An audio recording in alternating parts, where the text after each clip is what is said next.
A Michigan bankruptcy lawyer is offering his services to an anti-gay auto shop owner after the owner's attempt to raise money for discrimination failed miserably. Brian, owner of the auto shop, is Brian Clawiter, or I'm sorry if I'm not that sorry if I'm mangling his name.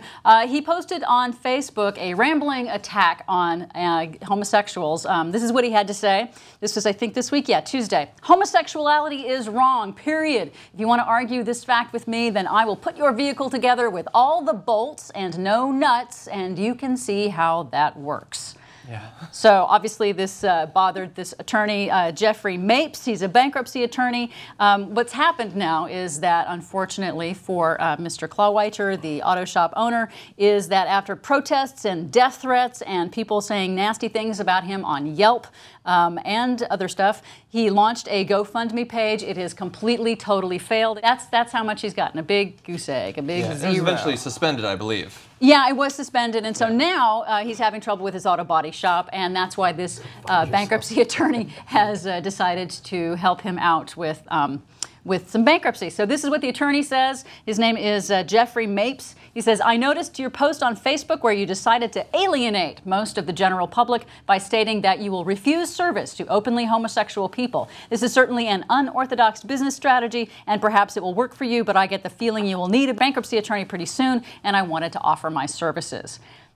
Now, what really got me about what this attorney, Jeffrey Mapes, says, I think that he's got a really good point here, is that he said what he's, it's a way of, how would you do that? Why would you do such a thing to your customers? This is what he says. You stated in your post that you would incorrectly assemble a vehicle in order to prove a point. I want to let you know that despite the fact that I would love to prove a point to you about tolerance, I won't compromise my standards of quality to do so. After all, I have to look in the mirror at the end of the day, and if I didn't do my best for everyone, I would have trouble sleeping. Perhaps you could give me pointers on how you sleep at night. That guy sounds like Jesus. Meow.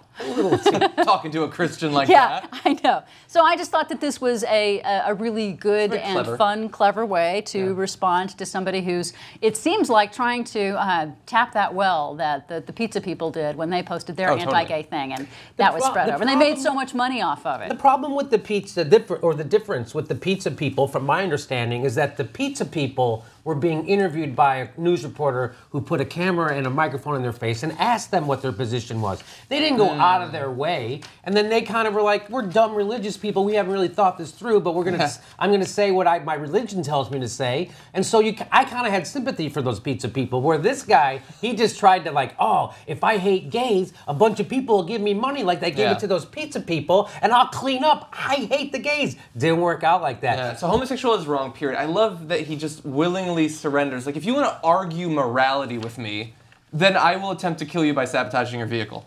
Like, not I will come back with my philosophical argument for for why it goes against, basic human decency, or historically why it's been bad for society, or the evidence that I find about raising children in gay households. Nothing. It's just, I will kill you if you try to argue with me about morality.